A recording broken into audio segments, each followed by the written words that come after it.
Hey guys, welcome back. On today's episode, we have Bryan Kinghorn. He's joining us as the co-founder and CEO of HBHM and Circus Running. More to come on those two later. He is a running coach and he's completed 20 marathons, including all six majors. And we're sure that he'll soon add a Hyrox to that. We'll see. His impressive resume needs a Hyrox on the end. Today, we're going to talk to him all about recovery for Hyrox, as well as any running tips you can share to help you improve your Hyrox PB. So thanks for joining us, Bryan. Welcome to the podcast. Thanks very much for having me. Excited to be on. Oh no, we appreciate your time. So for our listeners to begin with, just to give a bit of background, we used a lot of HBHM products, CBD products, when we were doing our marathon challenge of 106 marathons in 106 days. And that's where we kind of linked up with you. Could you just give a bit of background to where HBHM came from and the sort of products that you provide? Yeah. By the way, I'm still absolutely baffled at how you did that. I'm in awe of it completely. So yeah, credit to you once So again. are we. So credit to you Well, once again. Yeah, we went for an easy 60 minutes today, and that was enough. Yeah, I know, crazy. No, it's awesome, and I've said it to you many times. But yeah, congrats again on that. That was awesome to follow. Yeah, so HBHM started February 21 now. It's short for Healthy Body, Healthy Mind. So we are a carbon neutral wellness brand with a focus on the well-being of our customers and the planet.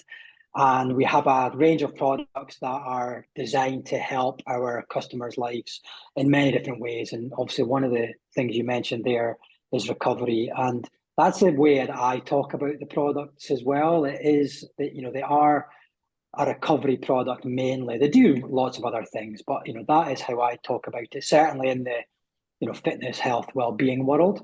And yeah, it's predominantly CBD products.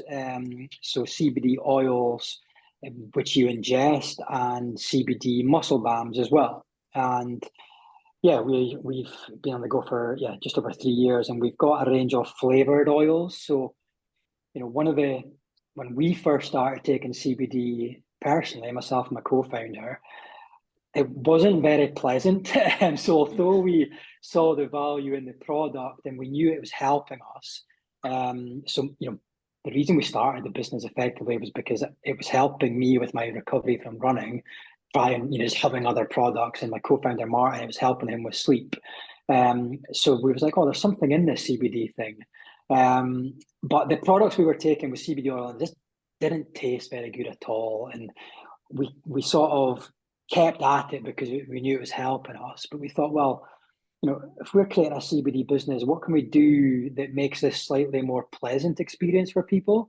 And that's why we went down the flavored route. So rather than something you got to endure that tastes like mud or earth, we're like, well, we can make this taste better, and that's where we went down the flavored routes. And we've still got flavors to this day that are still quite unique in the industry. So we've got some unflavored ones as well. We do have that option, but we've got a cherry, we've got a white peach, we've got a melon, and we've got a mint, and there's different strengths within that, which again I can come on and explain the reasons behind different strengths. But yeah, just making it flavored, something that's actually slightly more enjoyable than just something you need to endure, whilst also still having the same recovery elements and benefits to it, was what we thought was the best thing for us. Yeah, for sure. And then I can definitely confirm that the peach and the cherry, they're wild, because I do remember having a CBD like a while back, and it does just taste like algae. It just tasted, and you're right, you'd take it because you know the benefits of it. And we definitely have seen the benefits in both sleep and recovery from training.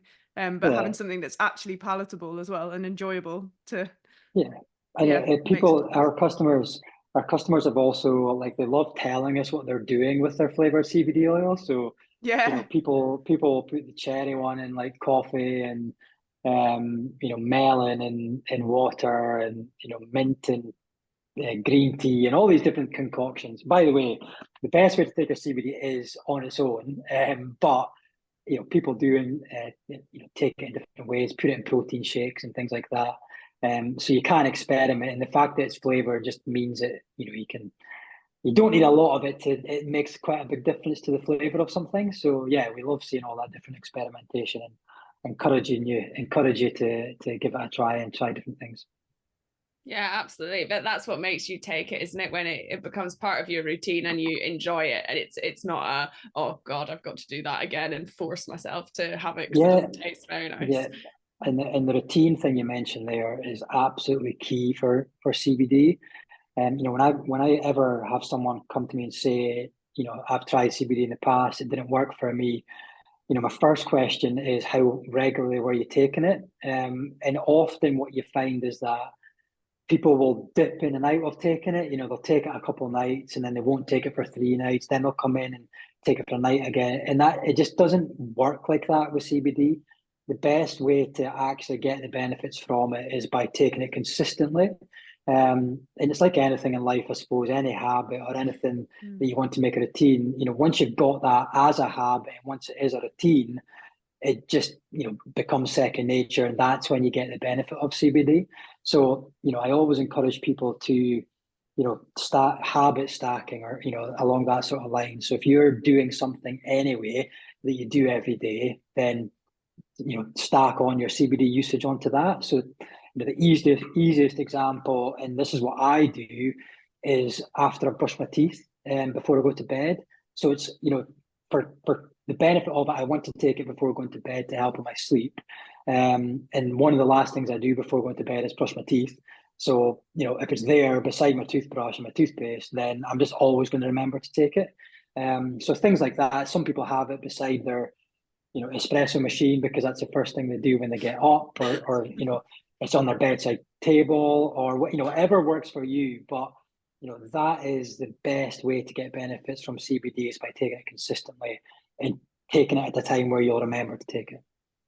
Yeah, 100%. And that's what I like about the mint one, actually. Like, because you can brush your teeth and then take the mint one, and like we've got that next to our toothbrushes in the bathroom, because I'm like, it just doesn't even make a difference. It's nice to have something that feels fresh. The mint one's great for that, brush your teeth, and it just adds that extra sort of freshness to your mouth. And then but I just rotate. People ask me my favorite all the time as well, and I'm just on a different one, and I go through stages where one of them is my favorite over others, and then that changes. But the mint one is perfect if you're doing it after brushing your teeth. The mint one's perfect. Yeah, happy days. And then, so you talked about the two different strengths. Obviously, you've got two different strength CBD oils. What's the background behind that? So we've got a 1,200 milligrams range and a 3,000 milligram range. So what that effectively means is it's the same size of bottle. So it's a 30 ml bottle, but in the 1,200, there's 1,200 milligrams of CBD in that bottle. And then the 3,000, there's 3,000 milligrams of CBD in the bottle. So it just means that the 3,000 milligram is a higher strength, which means you effectively need to use less of it. So although it's it's the more expensive product to buy up front, but the actual value, there's more value in it because it's you need less liquid to achieve the CBD dosage that you want. But the way I always sort of recommend people to do is start on the 1,200. If you're new to CBD, you haven't taken it before, then start on the lower strength one. It allows you to experiment with your dosage a bit more, and then once you're sort of used to it, you're an experienced CBD user, then you can go up to the 3,000, and then it's just more, it's more cost efficient to do it that way. And then also the more that like all of us, we work out a lot. We're into our health and fitness. You are straining your body more than the general population. You probably are needing a higher strength anyway. So it's just, the different strength options, and then different flavors within those strength options as well, just to suit all abilities.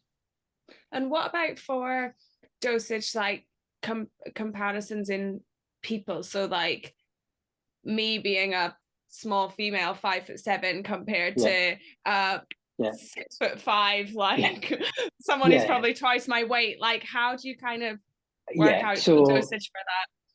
Same idea. Somebody that's a lot larger than you would probably need the higher strength and more CBD on a daily basis. So yeah, there's things like that. We always, tell people to experiment and figure out what works for them. But, we like to give a starting point. And if you can go roughly on the basis of like 40 milligrams per day, for an average adult probably is a good place to start. But then, very quickly people think, well, I might need more than that, or I don't need as much as that. And it's about sort of experimenting whilst you're still being consistent. So it's getting time to build up into your body, but figuring out what works for you. Yeah, perfect. And then, so just, we talked about the dosage and about the fact it's good for recovery. Can we like delve into like why it's good for sleep, why it's good for recovery, and why maybe athletes should consider adding CBD into their recovery protocols? Yeah, so there's a few different three different places you can go on this. So the first thing we would say that the number one feedback we get from our customers as to why they're taking it, or the benefits that they're getting from it, is improved sleep. Improved sleep quality is probably the number one reason that people take CBD. So if we start there, the reason that it helps with sleep so much is because it's working on.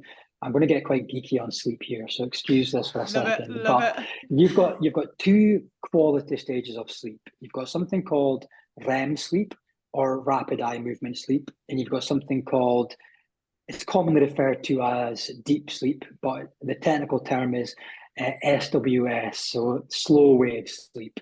So those are two stages: REM sleep, and let's just call it deep sleep for easiness. So the REM sleep is the part of the sleep stage that helps repair your mind. And then your deep sleep, or slow wave sleep, is the stage of sleep that repairs your body. So what CBD does is it works on improving those two quality stages of your sleep.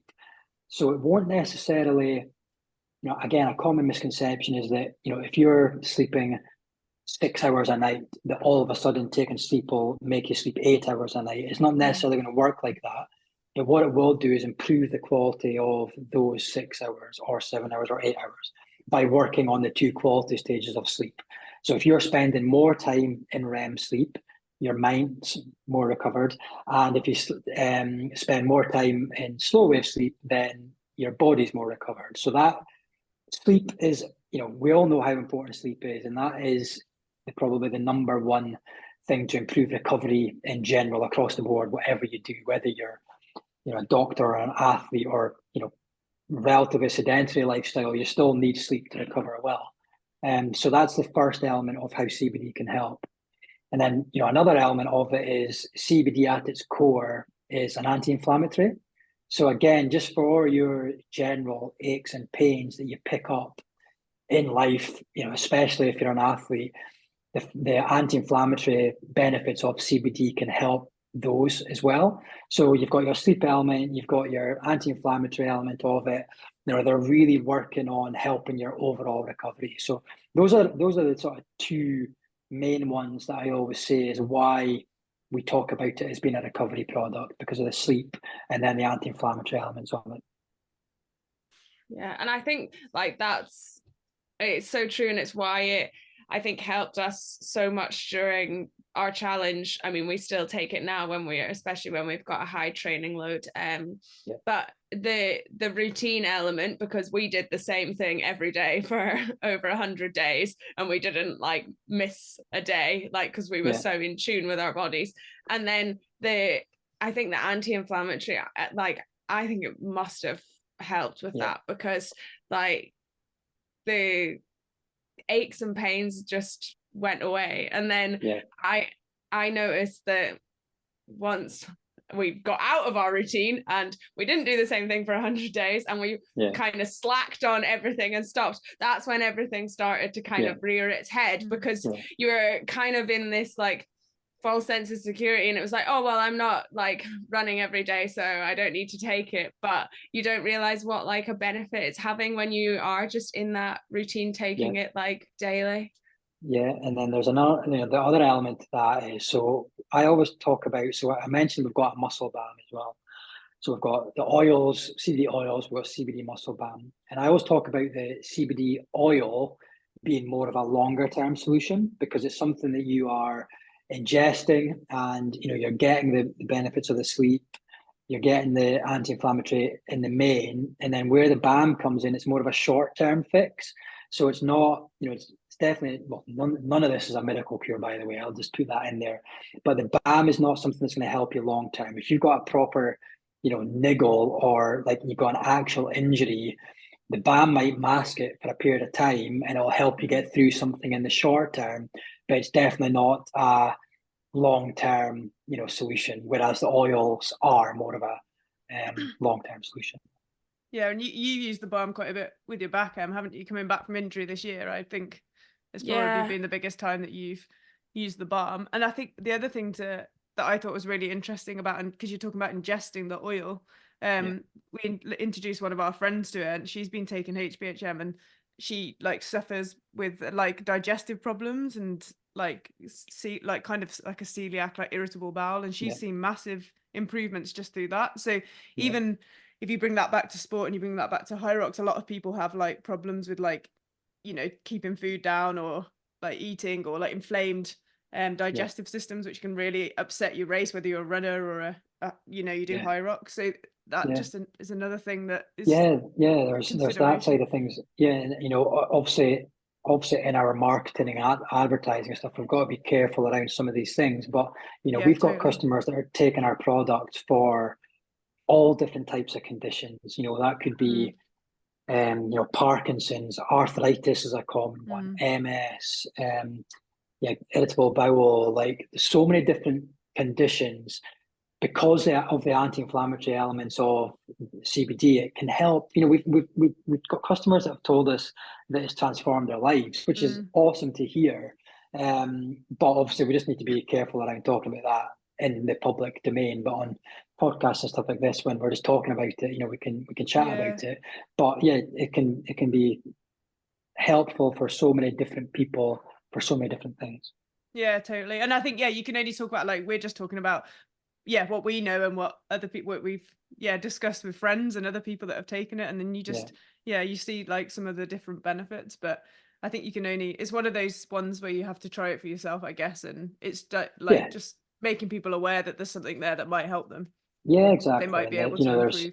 There's definitely, we're still, although CBD has now been around for a while, and people are more aware of it, we're still, the massive awareness piece still going on here, and a massive education piece still going on by us and lots of other CBD brands out there, that just sort of making clear what CBD actually is and what it's not as well, because there can be a stigma around it, because ultimately it comes from the hemp plant, so certain connotations around that. But on the flip side, it's one of the most natural supplements you can have out there on the market, so it can do amazing things for people, and we've seen it. It's happened personally for ourselves, and we've seen it in many of our customers as well. Yeah, absolutely. And I do think touching on the balm again, I do think it's a great product, like to have in your like gym bag as well. Like I have used it to death probably for the last like year or so, just with my back. But I found it also helped kind of keep me in tune with my body. When we were away for a while, I would put it on before I went to the gym to start to do something, and like I could kind of tell that if I was maybe pushing a little bit too hard or using those muscles, like it would create quite a lot of heat like in that place, which I thought was quite good, just to help me kind of understand, like, right, okay, I am using those muscles, I am maybe aggravating it slightly so that it's getting a bit inflamed and I can feel the heat, so don't push it too far. Like I have found it a very helpful like product to have with me at all times, really. And definitely that there was a thought process behind going for a heated balm as well, because there are like freeze sort of products as well with CBD in it, and we just decided that because we know people were wanting to use it like pre-workout, like, well, we don't really want to give them something that's a freeze product and actually cooling down the muscles before you start running. So we went with a heated balm, and it's great to then hear that in practice, why it actually is beneficial to have the heated CBD balm, before you go and do a workout or something. Yeah, for sure. Yeah, totally. And you just yeah, you just hit on the fact that, yeah, you spoke to a lot of runners and people that want to go and like put the barm on before they go running, but your background, and like you are an incredible runner. You've done all Always 6 room for majors. improvement. Always room for Yeah. improvement. I mean, I've never known anyone like run so, like, yeah, you're just always, there's always a marathon around the corner or Yeah, I something going think on. the biggest thing with me, I think, is where my improvements come from. So, by the way, my first ever marathon was 4 hours 35. And I'm now down at 2 hours 44. So, like, there has been a lot of Unreal. progression there. And what I put it down to is consistency. So, like, I did my first marathon in 2008, and I was so naive, like, going into that. I don't think I even like trained properly. And if I did train, like, halfway through it wasn't until like halfway through that training that I did that I got my first pair of running shoes. Like, I think I was running like Sambas or something, to start with. Like, just so naive, just so naive. But obviously there was something in there and it got me hooked. Once I did it, it was so hard, first marathon. But then I never did another one again for like 3 years. So like 2011, then I did 2 that year. And then again after that, it was like 2014 until, so there was another 3 year gap. And then it was only from like 2014 to 2018 that again I was doing them more often, but they were all around the same time. So they were like 3:45, 3:48, 3:45 again. I did a chunk of marathons that were all around the same time. And by the way, they are all very good times. But I was like, something needs to change because Yeah. I'm not improving. I'm not getting any better. All the marathons around the same time. And that's when I started working with a coach, my coach, who I've still got to this day. And just the difference with, some structured training, the consistency. I was probably looking back to that period where I was running 2014 to 2018, not making any improvements. I was probably running every run at the same pace, probably too quick than what I actually should have been running. So I was just going out and basically doing a tempo every day, or not every day, but most days, and just not really thinking about, how big a part easy runs have got to play in it, how big a part, your interval session and then your tempo session and then your long run, and just, that structure to my week. And then the consistency that's added in is what's helped me progress from that sort of 3:44, 3:45, 3:48, taking basically an hour off my time. But I still know there's room for improvement there. But I know now what it takes at that level to make improvements, and everything needs to be dialed in. Like, I need to, we've touched on, we're speaking about before this, I've got a lot on, like busy work, businesses and stuff like that. But it doesn't ever stop me putting in the training. Like, I'm pretty committed, regardless of how busy I am, I'll put in that training. But it's the intensity level of that training that I think really needs to be just nailed on to then make improvements at the level. There's the percentage improvements now that I'm able to make are a lot smaller than they were in the past. So it's like everything needs to be dialed in. Less alcohol, better sleep, eating better whilst the training is all happening. So yeah, it's a continuous journey. I'm still learning, even though I've done 20 marathons. I'm coming out of every one learning something. So yeah, I just love it. It's just part of my, it's part of my life, a big part of my life.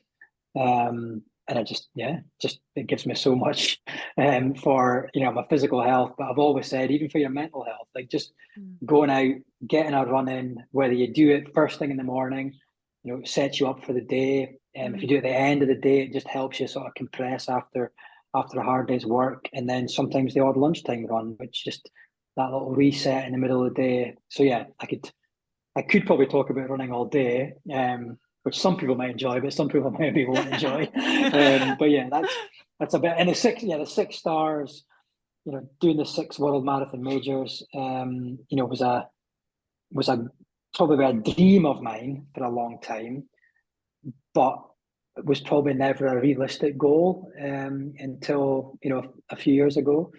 The biggest sort of part of that was Boston, and Boston Marathon you've got to qualify for. So for my age group at the time, it was a sub 3 hour marathon, and I'm looking at this as a 3:45 marathon runner, thinking, there's no way I'm going to be able to do Boston. That was a mindset before I sort of shifted things. And then, as I started getting quicker and quicker, I was like, oh, this is now actually an actual achievable goal. It's not just something that I've dreamed about. So then just, slowly started ticking them off. And qualified for Boston pre-COVID. And then obviously 2020 was cancelled. 21 was pushed back to September, but there was still a travel ban to get into the US. 2022, I was injured. So I eventually got Boston Marathon done in 2023, basically 4 years after I qualified. But yeah, that was amazing. So that took me to 5. And then the challenge was, well, how am I going to get into Tokyo? Because Tokyo's, incredibly hard to get a place into. So even if you qualify, even if you run a qualifying time, it's still effectively just a ballot for international runners. So that wasn't really a realistic goal. Then you've got like Sports Tours International, which you buy the big packages, which are great. They provide a great service, but very pricey. It's like, I don't really want to be spending all that money on something I know that I could basically my travel and accommodation could be a lot cheaper. So then, very luckily, my friend, guy called Dave Adams, shout out to him, worked for London Marathon Events for a while. And London Marathon Events get places for all the other majors. And I managed to score one of those Tokyo Marathon places. So yeah, got my Tokyo Marathon done in March this year, and ticked off the 6-star, and it was incredible. I'm not going to lie, like absolutely incredible to have done that. All of them have been great in different ways. If anyone doesn't know them, by the way, it's London, Berlin, Chicago, Boston, New York, and Tokyo, and they're called the World Marathon Major Series. And then when you complete them all, you get the special 6-star medal. So yeah, it was phenomenal, awesome achievement. Really chuffed to have done it. Such a cool achievement. Yeah. I mean, whenever I see someone like they put up on Instagram, don't they? Someone's done the 6 stars or like at the different marathons. I'm like, God, that is cool. Like it is all over the world to run a marathon. Yeah. But so what about like it's just coming into the Hyrox off season now. What about for you? You've said you did a marathon in March at Tokyo. What's your thoughts on like off season having downtime? How many like marathons are slightly different to Hyrox in the sense that it's a lot longer, but how many times would you kind of race a year? What's your thoughts on kind of training season and then off season? Yeah, so I suppose like with any sport, whether it's running, whether it's Hyrox, whether it's boxing, whatever you're doing, I think that recovery time is absolutely key. And I've done it well in the past, and I've done it bad in the past, as in not taking enough time. So, post marathon, as an example, I would always give myself 2 weeks to be like. I might still run in that 2 weeks, but like very, very easy, hardly any intensity, just easy running and short, just to, because there is also value in just keeping the legs moving as well and not just totally being, doing nothing. But, I would definitely give it a few days before running again, as an example. And then you can, after that 2 week spell, you can start maybe putting in some more intensity again. So the same goes for Hyrox. If you've stressed your body to an extent where it's taken a lot out of you, you need to give yourself that time to recover. And it's it's even little things. So I find we're coming back to sleep. If you've just strained your body massively, sleep is one of the biggest things you can do to make sure that you're repairing your body and your mind.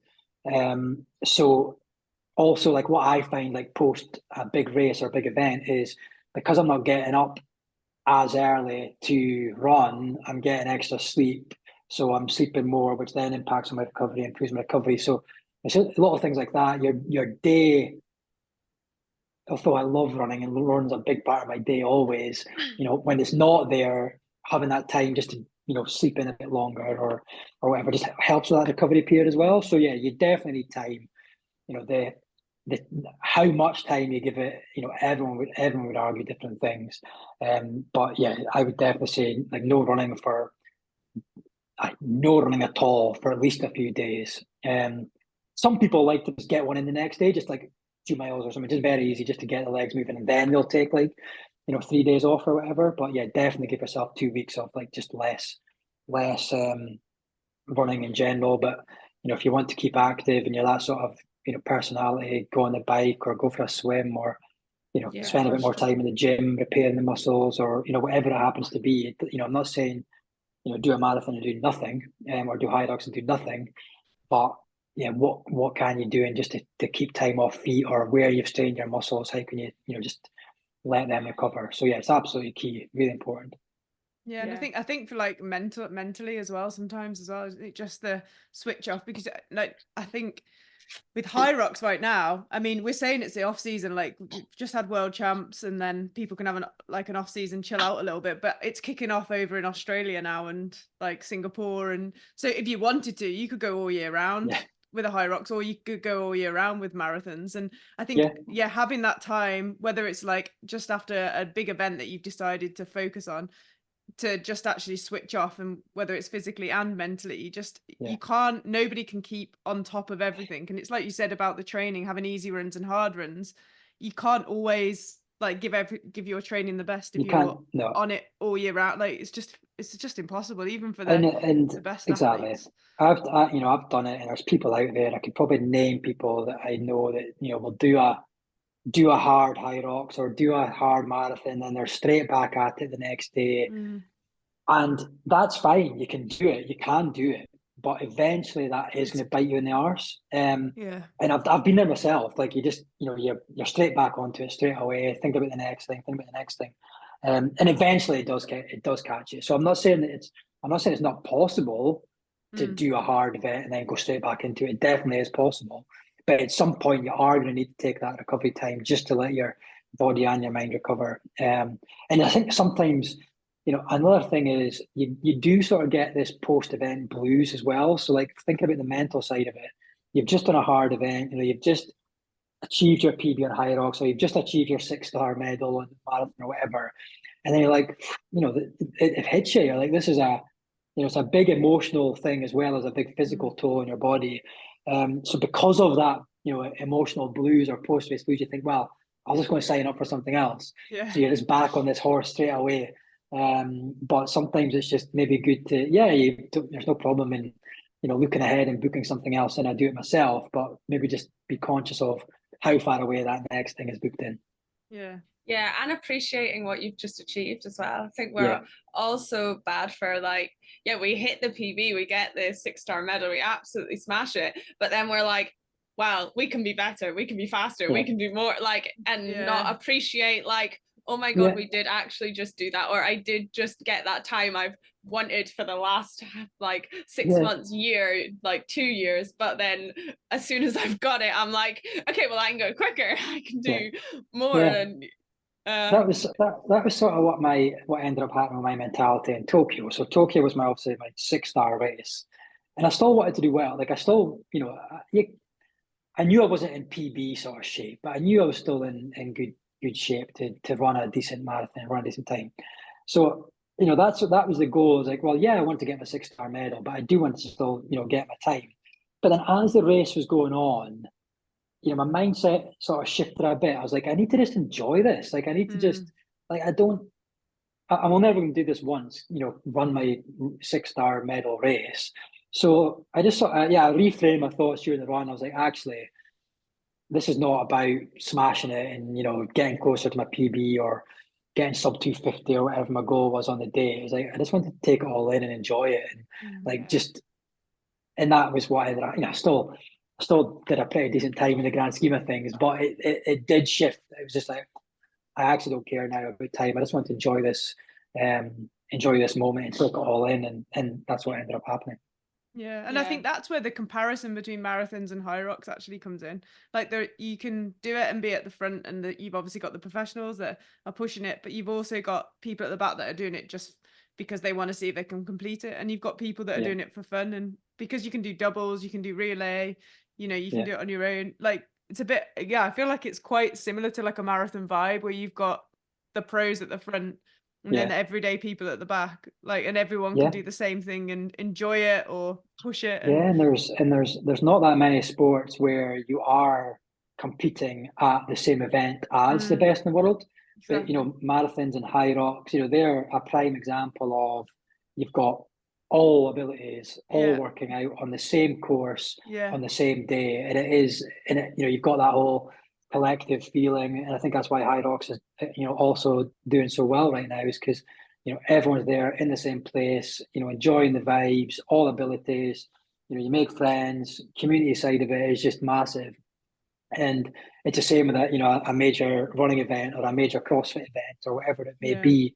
It's just everyone collectively getting together. That community feel is awesome, and that's why people are attached to it and they want to go to the next one and go to the next one and go to the next one. And that's then where the danger comes in around doing too much. You're like, well, I want to be there. So there's pros and cons of everything. You've got to be thoughtful around everything. But I just love it. It's just anywhere we're getting a collective of people that are together, especially in fitness, but even I'm going away to Germany this weekend for the Scotland game, opening game of the Euros, Scotland against Germany. That's a very different thing from running a marathon or doing Hyrox, but it's still that sense of belonging, the community element. You're like, well, I'm gonna see all my fellow countrymen and women, and it's just being part of something's awesome, whatever it happens to be. Yeah, so true. And then on that, what about like running clubs, or adding that into your training? I know you coach people for their running for Hyrox. Do you have tips for people that are trying to improve their running? A lot of people are now kind of going down the and we kind of, I think, agree with this. At the start of Hyrox, it was very do compromise running all the time, that's how you get faster. And then it's kind of switched in the sense that people and the top athletes are now kind of thinking, well, I need to get just faster at running in general because that'll make me faster at compromise running. And there's been kind of this switch in the last, I'd say, year. And that's what we generally think. We kind of work on our running separately to try and just get faster at running. So do you have tips for people that are looking to do that, or whether you would encourage people to run in a group, in a run club, to try and push themselves, or So shout out Joe Wilson. He goes by the Plant PT on Instagram. He is one of my running clients, and he came to me specifically to help improve his running in Hyrox. I'm a running coach. I've got people from getting back into running again after having a baby, all the way up to Richard, who's running 2:37 marathons and everything in between.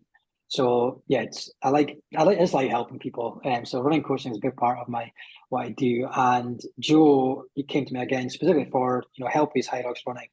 And I always talk about leg turnover or turnover legs. So if you're wanting to get better or wanting to get faster, it's not rocket science. You've just got to run faster. There's more to it than that. But if you want to get quicker, how do you get quicker? Running faster. So, that is, going and doing track sessions. Track sessions for Hyrox, I think, are probably underutilized. When you're on a track and there's other people there with you, or even if you do it on your own. So whether, not everyone can run with others, but if you're running on your own at a track, it does get extra percentage performance out of you, because there's something about being on a track. It's totally flat, slightly spongier surface. You do run quicker. And then if you're doing that with a group, the gains are even bigger, because all that same things apply, but then you're also running a group, and that takes extra percentage performance out of you as well. So track's a key one. Running, you're doing 1 kilometer splits in your running. So you're doing 8 by a kilometer. That's the way I look at it in my head. I know there's things in the middle, but you need to get used to running kilometer reps, or running reps that are longer than a kilometer. So, doing 1200s, doing 1600s, not all 8. I'm not saying going out and do 8 by a mile. That would probably be a negative for your recovery, but go and do, 5 by 1200, or 5 by a mile, or, work up to doing 8 by a kilometer, 5 by a kilometer. You need to be. And then there is also a place for doing shorter reps as well, just about that leg turnover that I spoke about earlier, getting the legs running at a faster pace. But you need to be running over, I believe you need to be running over 8 kilometers, being able to, solidly run over 8 kilometers to be able to perform well at Hyrox and get quicker. So yeah, program for Joe. Yeah, interval stuff, tempo stuff, also just easy stuff as well, like, you know, doing longer easy runs, just getting that time on feet, you know, making sure that you're you know, building that endurance base whilst also mixing in the intervals and rep stuff as well is incredibly important. So yeah, in conclusion, you need to be running, you need to be running fast, you need to be pushing yourself specifically on your running to get better at Hyrox, definitely. Yeah, and having that mix of, you know, pushing the, like you said, the interval sessions, the track sessions, the tempo sessions, but then also like around that having the easy runs that are run easy, so you have the ability to then push the like specific sessions and not doing, for example, what you said at the beginning, which is running everything at the same pace, which then you burn out and you don't recover properly. And also when you get to the, you know, say that the track session, you can't give it everything because your easy run the day before wasn't actually easy. Yeah, and then, you know, just came back to also thinking about, you know, Hyrox off season, like it is, I suppose, in Europe side of things right now is, you know, jump in on, you know, in the summer in Europe, there's loads of 5Ks, 10Ks, running races, you know, jump in on some of those. If you're able to, you know, work on your, you know, 5K and 10K pace or, you know, overall race pace in the summer, whilst there's less Hyrox on, that's going to stand you in good stead for when the season starts again as well. So yeah, jump into running races as well, and that's only going to help your running side of things. Yeah, absolutely. Because I mean, Hyrox is like, well, more than 50% running. And then good point about running longer than a kilometer reps as well, because you like that gets you ready for the day. And also like you've got the rock zone and everyone's talking about like run the rock zone. That's where you can like make some time, and that's where you can potentially overtake someone that's like coming off the station, and you've got that extra little like 1%. So trying to like lengthen those reps that you're getting yourself used to is like a good way of doing it. And then you've got the mental win of, oh well, I can run further than a kilometer at this pace. So and then think about, you know, adding in progressive runs and stuff like that as well. So that's progressively getting faster as you go through the run. And what that's good for is replicating the latter stages of either a race, you know, if it's purely running, or Hyrox. You know, if you're able to go out and do a 10K progressive run where every kilometer you get faster, you know, those last faster reps are replicating when you're getting more tired at the end of a Hyrox. Or, you know, even, you know, doing sessions where it's maybe a bigger block and you've done an easy, you know, let's say you've done an easy 10K, but then finish with like fast 3K. So you want to go as fast as you can for the final 3K. It helps with replicating those latter stages of a race, of a Hyrox. So you're trying to get faster on tired legs. That's like a way to do compromise running, but without, for example, people saying like go to the gym and do, you know, 100 split squats, or, you know, 20 deadlifts and 20 squats and then go and run. It's like doing a compromise run session in a run session type thing. Exactly. Yeah, no, that's cool. That's very cool helpful. Structure. Yeah. And then so oh, go on. No, I was gonna say, so when are you and Ange doing a Hyrox together? I definitely need to and want to do a Hyrox. Ange has done at least one, I think maybe two. So yeah, I will definitely do one. That's a mixed doubles pair right there. Whether she wants to do it with me, I don't know, but I think she has. I think she does. She's a good CrossFitter, isn't she? For anyone that doesn't know, she's a very good CrossFitter. So I think we would make a good team, but I don't think I've ever pulled or pushed a sled. So that's definitely what I would need to work on. I've done everything else, every other activity around Hyrox, but never done anything with a sled. So I think I need to focus a bit on that. Otherwise, or just let Ange do that. Okay, Ange, yeah, exactly. Good husband-wife pairing. And exactly. I was going to ask about shoes. Like there's a lot of conversation about what shoes to wear for Hyrox. Like Saucony Endorphin Pros are like a big one. There's like the Puma Nitros. What do you wear to run your marathon? What race shoes do you wear? Do you wear a carbon? I'm a carbon plate guy for races. Like I'm a total Nike slut. So I've got all the Nike, like for my race shoes, are generally always Nike. So that's the, they've obviously gone through iterations, but it started with like the 4% Vaporfly, and now it's on Alphafly, Vaporfly. I think the Vaporfly for me is a better shoe than the Alphafly, and it probably would be more suited towards Hyrox as well. I feel the Alphafly is a bit more clumpy and quite heavy compared to the Vaporfly. But yeah, I think, Saucony as an example, I view them as like a running purist brand. So they really are like dialed in on runners and runners that want to do things well. And I have seen they've popped up more in Hyrox as well. So they're a good shoe. But New Balance are doing some good race shoes now. I've got a pair of Asics Meta Speed Edge or something they're called. So they're basically Asics's carbon plates, and I really like them. So yeah, I think I would say, again, I haven't done a Hyrox, so take this however, you take it with a pinch of salt. I would feel having a carbon plated shoe would be helpful, for the running element of it, but then I can't really comment on the rest of it. So, but I think if you're not in running, if you're not wearing a carbon plate for a marathon or something like that, I think you're just putting yourself at a disadvantage. Like you'd be as well, because everyone else is going to have them on. So, but the energy, it's a bit more than that. The energy return, the absorption in the foam, these are all things that help on a marathon. That can only help your legs in a Hyrox as well. Yeah, I agree. And I think the carbon plate as well just adds the like stability when you're doing some of the strength exercises, because you do have like a solid, more solid base than like some of the like spongier trainers now that you don't have much stability, especially if you're doing something like lunges. No, I thought you might have some advice on. I thought you might be a shoe man. Yeah, I've got a shoe for every type of run. I've got my race shoe, I've got my easy day shoe, I've got my tempo shoe, I've got far too many pairs of shoes. Andrew definitely comment on this part about the amount of shoes I've got. So, and another thing we like to talk about as well is like the physical and mental split of Hyrox, but I think it would be very, very similar to a marathon. And obviously you've done so many marathons. How do you look at, when you hit, say, like mile 17 or something on a marathon, how do you get yourself over that mental block? And how would somebody, do you have any tools and tricks to help you with like mental capacity? So, yeah, I think like, as I say, I'm still always learning. So this is not, take my advice from 20, but I'm still learning. It's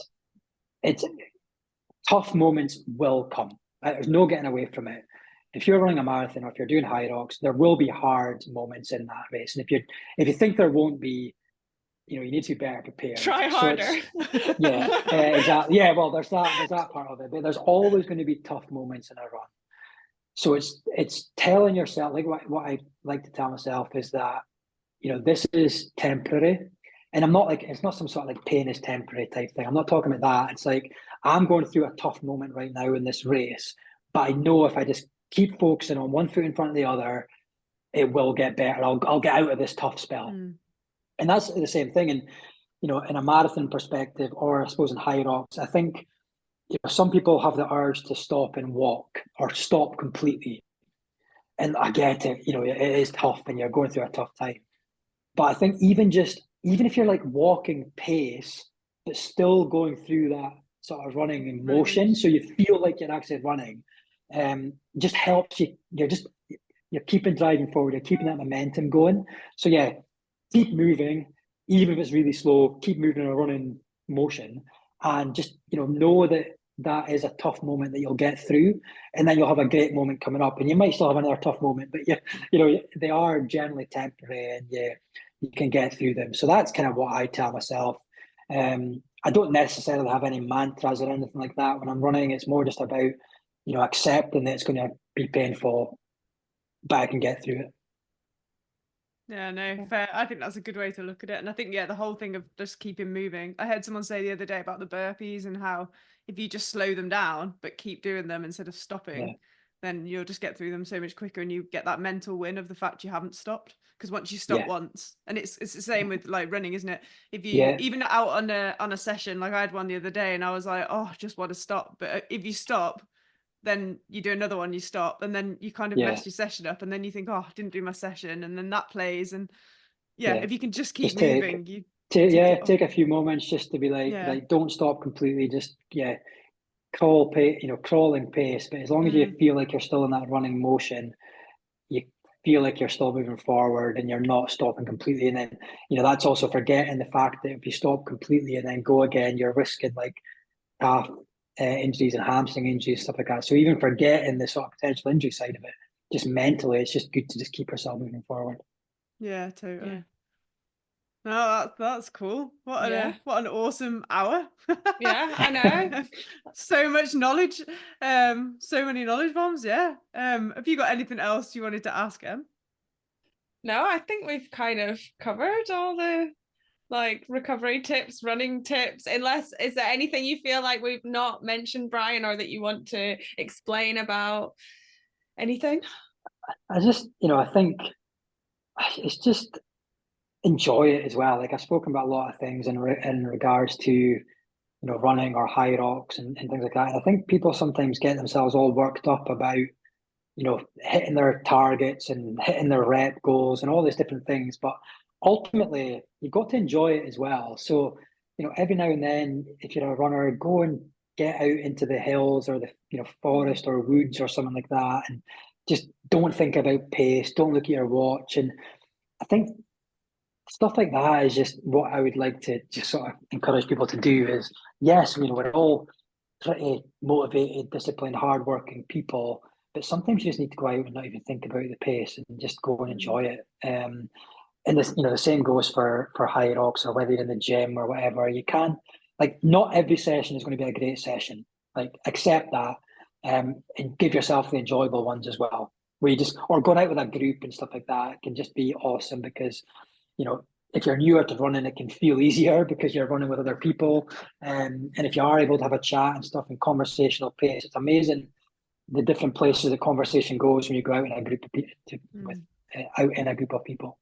Yeah, and the time passes so much quicker, doesn't it? You're like, all of a sudden you've done your like 30 minutes, hour, 2 hours just because you're going with someone else and having a yap and and finishing at a good coffee shop.